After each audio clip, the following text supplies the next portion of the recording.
Boa noite, queridos, sejam bem-vindos. Hoje à noite nós estamos iniciando o nosso culto com louvores, adoração, palavra e oração. Fique conosco. Que bom que você está com a gente, seja muito bem-vindo. Deus tem algo para realizar no seu coração. Enquanto você espera, compartilhe aí para os seus amigos. Nós estamos no Facebook, nós estamos no Instagram, estamos no YouTube, Jair Mioto e IEQ Estreito Floripa. Assim você abençoa mais pessoas. E quando você puder, esteja aqui conosco. Bem-vindo! Vamos para a palavra que eu preparei aqui hoje. Eu queria que você abrisse lá em Efésios 6, 10 ao 17. Nós vamos ler. Antes de você sentar, que você fica até mais um minutinho aí, que eu sei que você quer sentar. Efésios 6, do 10 ao 17.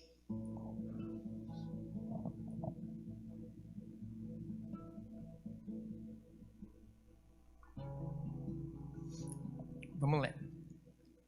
Isso aqui é Paulo escrevendo à igreja de Éfeso. Ele fala o seguinte: finalmente, fortaleçam-se no Senhor e no seu forte poder. Vistam toda a armadura de Deus para poderem ficar firmes contra as ciladas do diabo. Pois a luta não é contra pessoas, mas contra os poderes e as autoridades, contra os dominadores deste mundo de trevas, contra as forças espirituais do mal nas regiões celestiais. Por isso, vistam toda a armadura de Deus para que possam resistir no dia mau e permanecer inabaláveis depois de terem feito tudo. Assim, mantenham-se firmes, cingindo com o cinto da verdade, vestindo a couraça da justiça e tendo os pés calçados com a prontidão do evangelho da paz.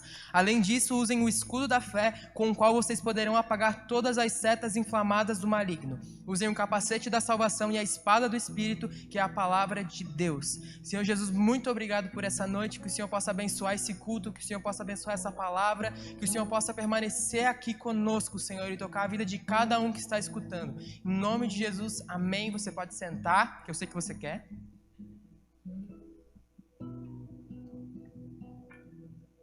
Gente, o título dessa palavra se chama assim, ó: não perder não significa ganhar. Olha para a pessoa que está bem longe aí do seu lado e fala assim, ó: não perder não significa ganhar. Por que eu quis trazer essa palavra hoje? Porque eu percebi que para quem vem num culto de quarta-feira, de noite, frio, com coronavírus, é porque precisa ouvir uma palavra de ânimo, precisa ouvir uma palavra que você vai usar lá na segunda-feira, de segunda-feira a segunda-feira, uma palavra que vai te sustentar. E pensando nisso, eu trouxe essa palavra. E eu queria te fazer uma pergunta que você vai entender daqui a pouco. Imagina que você é um jogador de futebol, tá? E daí você é bom, né? E querem te contratar, tá bom?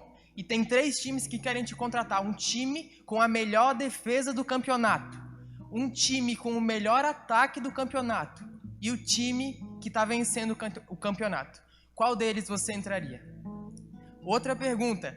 Imagina que você é um soldado e tem 3 exércitos em guerra. Um exército que tem o melhor ataque, um exército que tem a melhor defesa e um exército que está ganhando. Qual deles você entraria? Olha, eu não sei você, mas eu entraria naquele que está ganhando. E por que eu estou falando isso? Porque, gente, em todas as áreas da nossa vida, a gente enfrenta uma batalha. Não enfrenta? Você não está aqui, você sabe, eu não preciso explicar para você, você sabe que você enfrenta uma batalha em todas as áreas da vida. Principalmente quando a gente vira cristão. Quando você vira cristão, é quando você entendeu o fato que tem um lado Deus querendo te abençoar e do outro lado o quê? O diabo querendo te destruir. Muita gente não leva em conta esse segundo lado. Só pensa no lado que, Deus quer me abençoar, mas não pensa que é uma batalha, que tem alguém que quer te destruir também. E não só isso, não sou eu que estou falando isso, é Paulo, aqui em Efésios. Vocês leram aqui, ó: para poder ficar firmes contra as ciladas do diabo, pois a nossa luta não é contra pessoas, mas contra os poderes e as autoridades, contra os dominadores deste mundo de trevas, contra as forças espirituais do mal nas regiões celestiais. Isso aqui, ele está falando assim, ó: tem um lado do bem e tem um lado do mal. E você escolhe qual você quer ficar. Nos 2 lados tem luta. Mas uma coisa que eu sei é que não tem possibilidade de ficar isento. Se você entrou aqui nessa igreja, se você aceitou Jesus, você entendeu que agora tem uma batalha para lutar. Você entendeu que tem uma guerra agora para guerrear e não tem como você ficar no meio. Você precisa escolher um lado e se dedicar a esse lado. E eu acredito que se você está aqui, você já escolheu o lado de Deus. Agora a gente tem que entender o seguinte. Glória a Deus, né, gente? Agora a gente tem que entender o seguinte. Qual é a tática no exército de Deus? Qual é a tática que Deus quer que você tenha? E a tática que Deus quer que você tenha é a mesma tática que o time que estava vencendo e o exército que estava vencendo estavam tendo. Porque, gente, uma coisa que eu entendi foi o seguinte, isso eu entendi com alguns anos de prática sendo um cristão, é que se a gente tem um desequilíbrio entre o nosso ataque e a nossa defesa nas nossas batalhas espirituais, nós também ficamos desequilibrados. Olha que coisa estranha, né? Porque existem duas possibilidades numa batalha. Você ataca ou você se defende, certo? Então, quando a gente tem uma defesa boa, mas a gente não sabe atacar, não dá. Porque a gente vai passar a vida inteira se defendendo das ciladas do diabo, se defendendo daquilo que o diabo lança contra a gente, mas a gente nunca vai fazer nada de significante na nossa vida. Não, a gente precisa saber atacar. Mas também, se a gente saber só atacar e nunca se defender, a gente vem para o culto de domingo, a gente é abençoado com uma palavra, a gente vence a batalha, mas a gente perde a guerra. Então, aonde está o equilíbrio? Para que eu vim trazer essa palavra? Por que você está parando meia hora do seu dia para vir na igreja e ouvir? Para a gente entender hoje que nós só conseguiremos avançar na vida se a gente saber se defender bem e atacar bem nas nossas batalhas espirituais.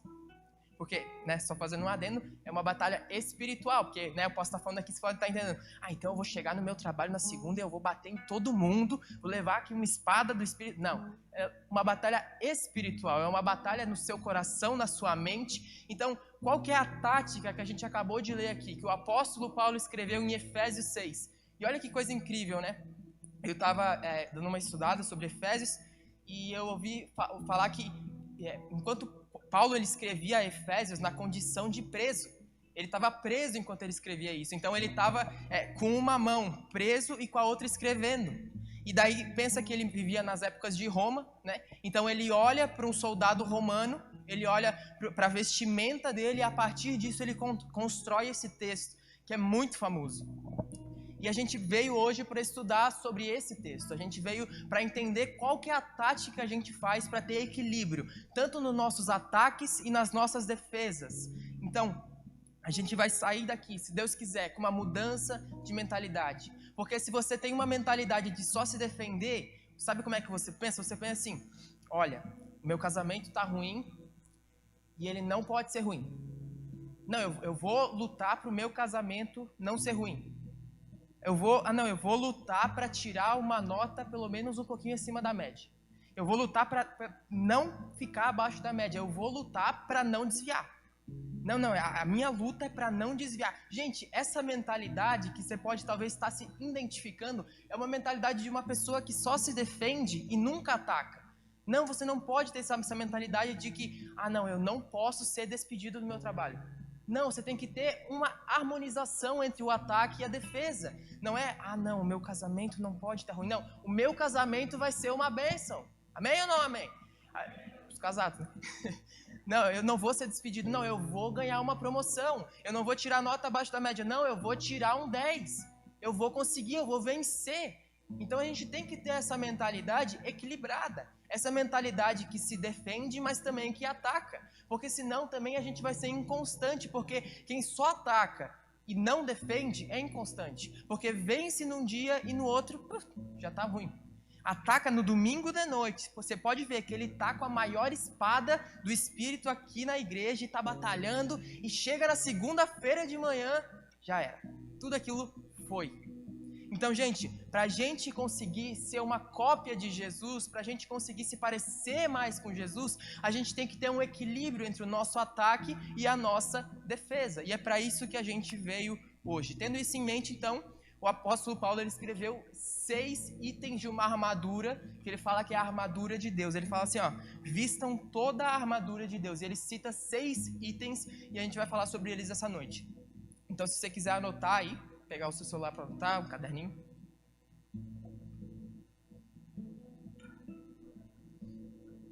Primeiro item, primeira ação. Eu coloquei assim, eu gosto de ser prático, né? Então eu coloquei assim, 6 ações que você precisa realizar todos os dias para conseguir vencer nas batalhas da vida. Então, se você quiser anotar, eu acho que é importante que você lembre todos os dias sobre isso. A primeira ação, seja justo.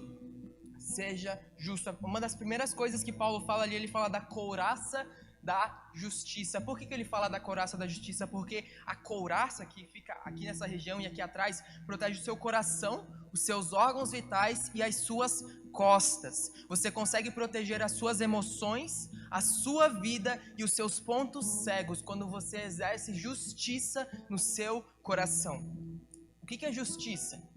Justiça é dar a cada um o que lhe é de direito. É dar a cada um o que cada um merece. E daí agora, alguns devem ter ouvido isso aqui e pensar assim, então já era. Então eu vou chegar aquele cara que tá me xingando, eu vou chegar pra ele, eu vou xingar ele mais ainda, porque é o que ele merece. É justo. Não, porque eu vou desistir, porque não é justo eu desistir porque não tá dando certo. Não. A gente pode ler isso aqui e entender isso, né? Que é dar o que cada um merece, mas a plena justiça, a justiça verdadeira, é dar o que cada um merece de acordo com o que Jesus fez. Porque, gente, para pensar, faz um balanço aí. Nós, a humanidade, lá em Gênesis, pecou, certo? A humanidade pecou e se separou de Deus. Então Deus, ele tinha todos os motivos para odiar a gente.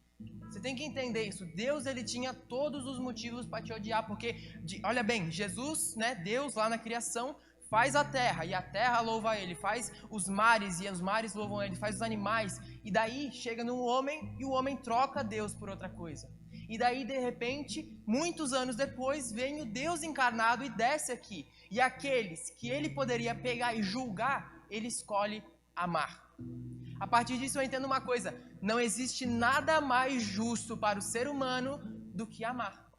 Não existe nada mais justo para o ser humano do que servir. Então, quando você tem um coração que serve, a justiça te protege. A justiça te protege. A justiça também é fazer o que Deus manda, é cumprir os seus mandamentos e, consequentemente, sempre se arrepender dos seus pecados. Então, não existe nada mais justo do que, se eu pequei, eu pedir perdão para Deus. Não existe nada mais justo do que, se Jesus morreu naquela cruz, eu servir a Ele, eu obedecer a Ele. Então, quando você tem a justiça, ela protege as suas emoções. Ou seja, cara, quando você tem a justiça no seu coração, você entende uma coisa: a depressão não é justa. A ansiedade não é justa, porque a depressão aponta para uma mentira. A ansiedade aponta para uma mentira. Não é justo você ficar se culpando. Não é justo. Então, quando você tem a justiça no seu coração, você entende o que é justo. Não, é justo que eu entenda que eu sou amado. É justo que eu entenda que eu sou cuidado por Deus. Quando você entende isso, a justiça protege o seu coração. Protege a sua vida e também protege o quê? As suas costas. Ou seja, se alguém te traiu, se alguém fez alguma coisa contra você que não foi justo, Deus não mandou você julgar. Deus mandou você fazer a sua parte no amor. Ele vai julgar. Seja justo, isso vai proteger você, vai proteger as suas emoções, a sua vida e os seus pontos cegos. Segunda atitude é: ponha a sua salvação em prática. Você que está anotando, ponha a sua salvação em prática. Porque o que? Paulo fala do capacete da salvação. E eu queria ler para vocês Filipenses 2:12, que diz assim: ponham em ação a salvação de vocês com temor e tremor.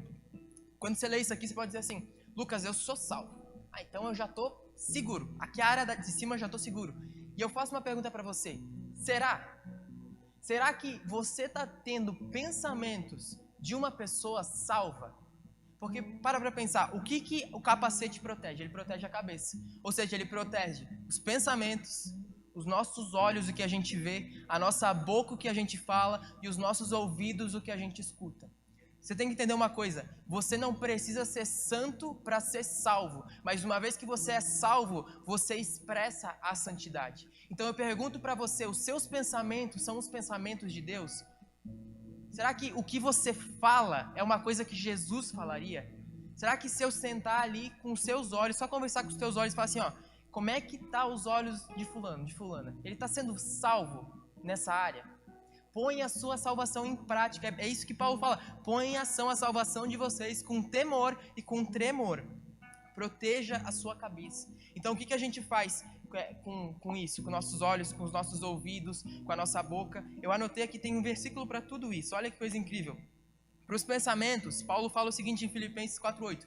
Finalmente, irmãos, tudo que for verdadeiro, tudo que for nobre, tudo que for correto, tudo que for puro, tudo que for amável, tudo que for de boa fama, se houver algo de excelente ou digno de louvor, pensem nessas coisas. Em Romanos 10:17 fala assim: consequentemente, a fé vem pelo ouvir a mensagem, e a mensagem é ouvida mediante a palavra de Cristo. Lucas 11:34 fala: os olhos são a candeia do corpo. Quando seus olhos forem bons, igualmente todo o seu corpo estará cheio de luz, mas quando forem maus, igualmente o seu corpo estará cheio de trevas. Provérbios 18:21 fala: a língua tem poder sobre a vida e a morte. Os que gostam dela usarão para comer o bem do seu fruto.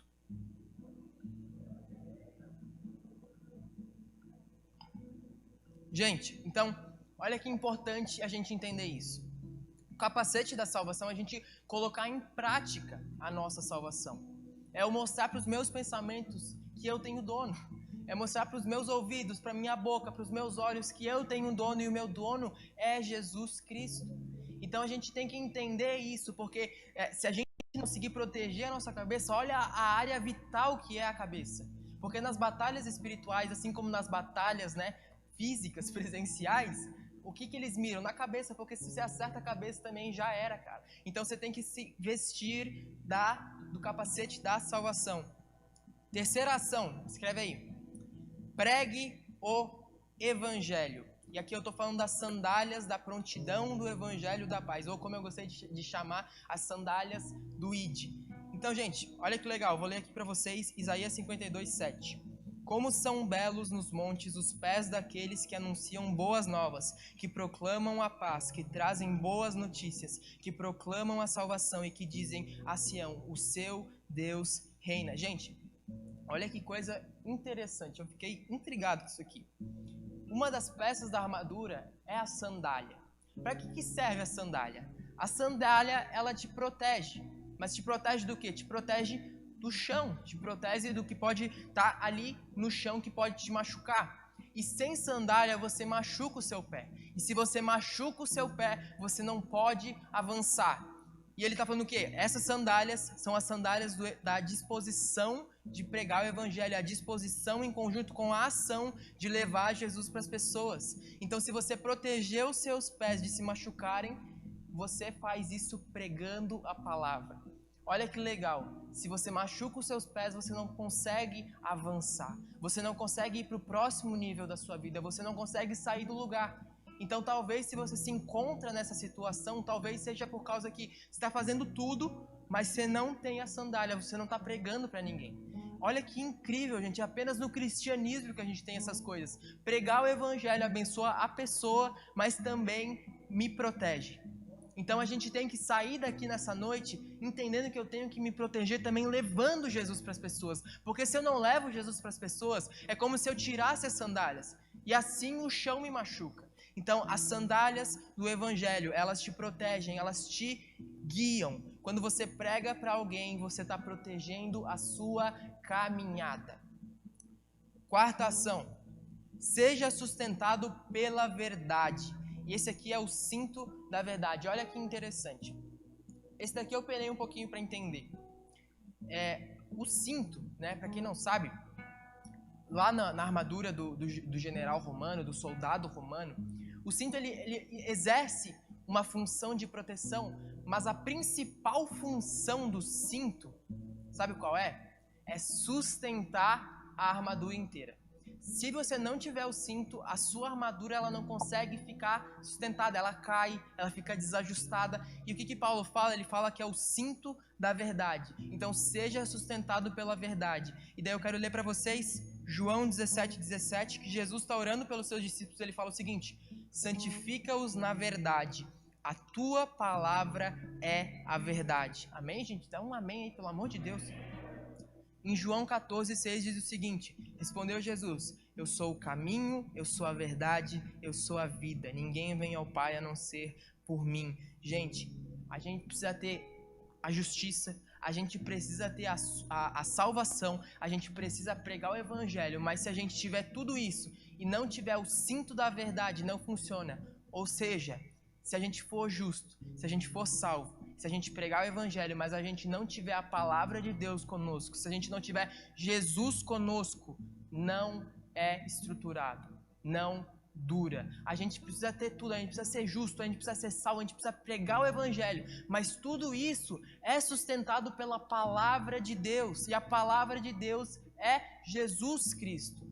Sem Jesus, sem a palavra, não adianta. Não adianta. Uma justiça, uma salvação e o evangelho pregado que não vem da palavra de Deus, que não vem de Jesus, não adianta. Não é sustentável, vai cair.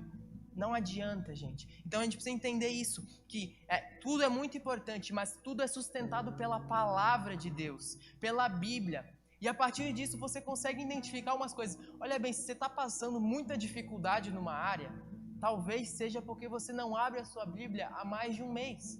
Eu tenho uma frase que eu gosto muito, que fala assim: é loucura a gente pedir por céus abertos com as nossas Bíblias fechadas. Gente, Deus escreveu um livro e é best-seller. Você tem que comprar e você tem que ler todos os dias, meditar nas palavras de Jesus, meditar nas palavras de vida eterna, e assim a gente é sustentado. Então, o principal da armadura, da parte da defesa, é a palavra. É a gente ser justo, é a gente exercer a nossa salvação, é a gente pregar o evangelho e a gente ser sustentado pela palavra. Tem mais um elemento da defesa, que é o escudo da fé. A quinta ação é: tenha fé. Tenha fé. Por quê, gente? Porque se eu souber a palavra aqui no meu cinto, eu for sustentado por ela, mas eu não ter fé naquilo, não adianta. Não adianta eu saber e não acreditar. Eu tenho que saber e acreditar. E assim eu consigo me proteger. Olha bem, eu tenho toda a minha armadura aqui e eu tenho mais a minha fé me protegendo. E é legal porque Paulo fala que, aqui ó, usem o escudo da fé, com o qual vocês poderão apagar todas as setas inflamadas do maligno. Lá naquela época, na época de Roma, na época que tinha as guerras, eles usavam um tipo de flecha que pegava fogo. Então eles jogavam nos inimigos e quando pegava nos inimigos só precisava pegar uma vez, porque daí queimava eles. Então Paulo, pensando nisso, ele fala assim, ó, usem esse escudo que ele protege das flechas inflamadas do inimigo. No escudo dos romanos eles colocavam um certo tipo de líquido lá, que quando acertava, se a flecha pegava no escudo, ela apagava. Então ele fala isso assim, ó, se vocês tiverem fé, as setas do inimigo, o que são as setas? As mentiras do inimigo podem até vir, mas elas são apagadas, porque você sabe no que você crê. Amém ou não amém, gente? Você sabe no que você crê. Se você sabe no que você crê, cara, pode vir a mentira que for, você sabe no que você crê. E a última ação é: tenha a palavra de Deus afiada em você, que é a espada do Espírito. Eu queria ler para vocês Mateus 4, do 1 ao 11. Fala assim: então Jesus foi levado pelo Espírito ao deserto para ser tentado pelo diabo. Depois de jejuar 40 dias e 40 noites, teve fome. O tentador aproximou-se dele e disse: se você é o Filho de Deus, mande que estas pedras se transformem em pães. Jesus respondeu: está escrito, nem só de pão viverá o homem, mas de toda a palavra que procede da boca de Deus. Então o diabo o levou à cidade santa, colocou-o na parte mais alta do templo e lhe disse: se você é o Filho de Deus, jogue-se daqui para baixo, pois está escrito, ele dará ordem aos seus anjos a seu respeito, e com as mãos eles o segurarão, para que você não tropece em alguma pedra. Jesus lhe respondeu: também está escrito, não ponha à prova o Senhor, o seu Deus. Depois o diabo levou a um monte muito alto e mostrou-lhe todos os reinos do mundo e seu esplendor. E lhe disse: tudo isso lhe darei se você se prostrar e me adorar. Jesus lhe disse: retire-se, Satanás, pois está escrito, adore o Senhor, o seu Deus, e só a ele preste culto. Então o diabo o deixou, os anjos vieram e o serviram. Amém?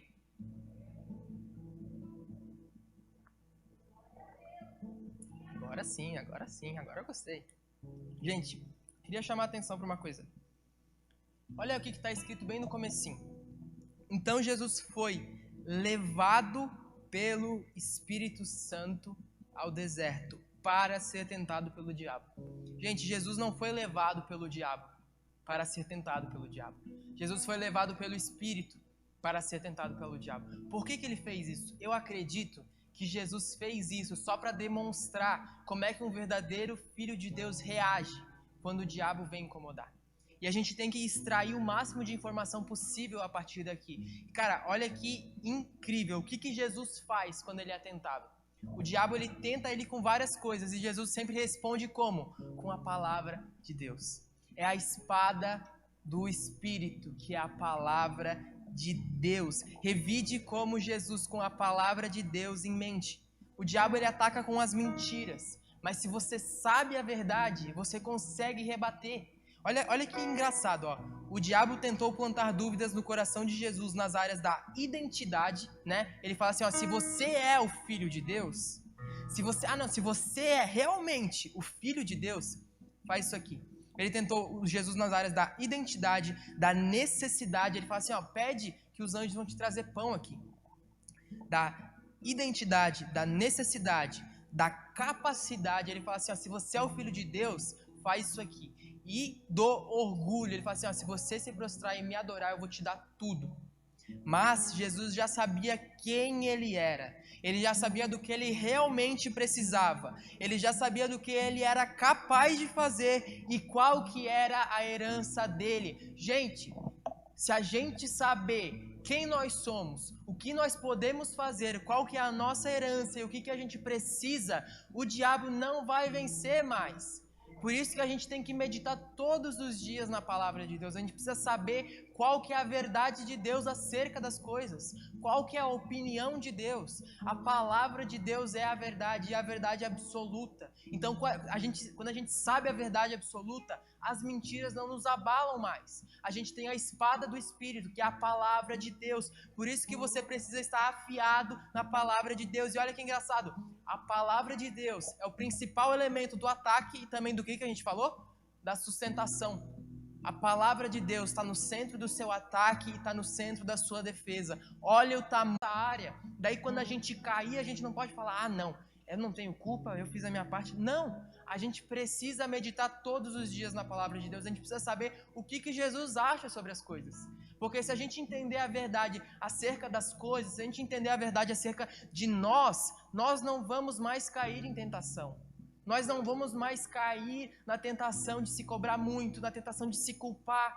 Nós vamos ser justos, vamos ser salvos, vamos pregar o evangelho, ser sustentado pela verdade, ter fé e atacar com a palavra. Amém, gente? Amém. E para terminar, eu queria que você entendesse uma coisa. Se você falhar em uma coisa, você falha em tudo. Olha que coisa. Gente, se você falhar em uma coisa, infelizmente você falha em tudo. Porque se você está lá na batalha e você é justo, você é salvo, você prega o evangelho, você tem a palavra, mas você não tem fé, já era. Porque as setas vão vir e vão te atingir. A mesma coisa que se você é justo, se você tem a palavra, se você prega o evangelho, se você tem fé, se você tem a espada na mão, que é a palavra de Deus, e você não for salvo, já era. Porque, gente, o diabo ele não é inteligente, mas ele é esperto. Ele não vai te atacar onde é que você é forte, ele vai te atacar onde é que você está descoberto. Por isso que essa noite, o meu apelo a você é que você se entregue por inteiro, que você tenha tudo, que você seja justo, que você pregue o evangelho, tenha salvação na sua mente, seja sustentado pela palavra, tenha fé e ataque com a palavra de Deus. Porque se você falhar em uma coisa, o diabo sabe onde é que você falha. Ele vai te atacar nessa área. Então entregue-se por inteiro. Saia dessa noite entendendo que é tudo ou nada. É tudo ou nada. Não adianta a gente só se defender ou a gente só atacar. A gente tem que ter os dois. A gente tem que ter a plenitude da armadura de Cristo. Para vencer o dia mal, para a gente ter uma mentalidade de vencedor, para resistir às tentações, para ser constante e fiel, para viver tudo aquilo que Deus sonha com você, você precisa entender isso. Porque, gente, não perder não significa ganhar. Você pode passar a vida inteira não perdendo, mas não significa que você ganha. Se você pegar a melhor seleção do mundo aí, sei lá, França contra o Brasil, colocar os melhores jogadores do mundo e der 0-0, o jogo é chato. Você precisa entender que você precisa ter um ataque bom, você precisa ter uma defesa boa, e assim você é livrado da mediocridade. Esqueci a palavra, não sei direito. E também a inconstância. A gente tem que ser completo, a gente tem que se entregar por completo. Ganhe o campeonato, ganhe a guerra. Não passe a vida inteira só se defendendo do diabo. Faça alguma coisa relevante com a sua vida. E também não passe a vida inteira inconstante, atacando num dia e perdendo no outro. Não, vença a batalha e vença a guerra. Vença a batalha e vença a guerra, vença o campeonato. Tenha essa mentalidade. Entre a mentalidade de um perdedor e de um vencedor existe um abismo de diferença. E você precisa entender que não tem meio termo. O meio termo já era. É tudo ou nada. Para finalizar, eu só queria ler para vocês. Pode já apagar as luzes, etc. Queria ler para vocês Apocalipse 2:10.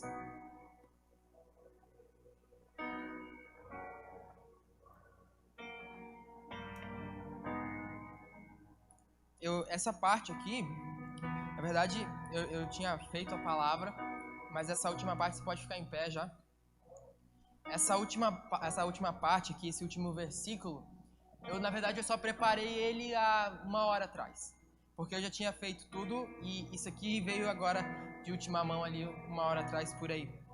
Apocalipse 2:10 fala o seguinte: aquele que for fiel até o fim, receberá a coroa da vida. Gente, eu sou cristão também. Eu sei que não é fácil. Não é fácil. Jesus não prometeu que seria fácil. Eu sei que é difícil, eu sei que é difícil chegar na segunda de manhã e ter uma mente salva, pregar o evangelho, ser justo, ter fé, atacar com a palavra, ser sustentado pela palavra. Eu sei que não é fácil, eu sei, mas mesmo assim vale a pena. Jesus não prometeu que a vida com ele seria fácil, Jesus prometeu que a vida com ele valeria a pena. Vale a pena.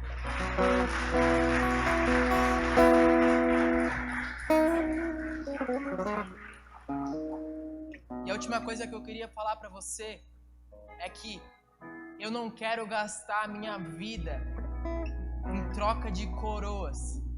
Eu não quero gastar a minha vida procurando coroas aqui na terra. Eu não quero perder a minha vida inteira buscando realizações aqui na terra. Lá no céu eu não vou poder entregar nenhuma coroa para Jesus. Não, eu quero chegar lá no céu e poder entregar um uniforme bem rasgado.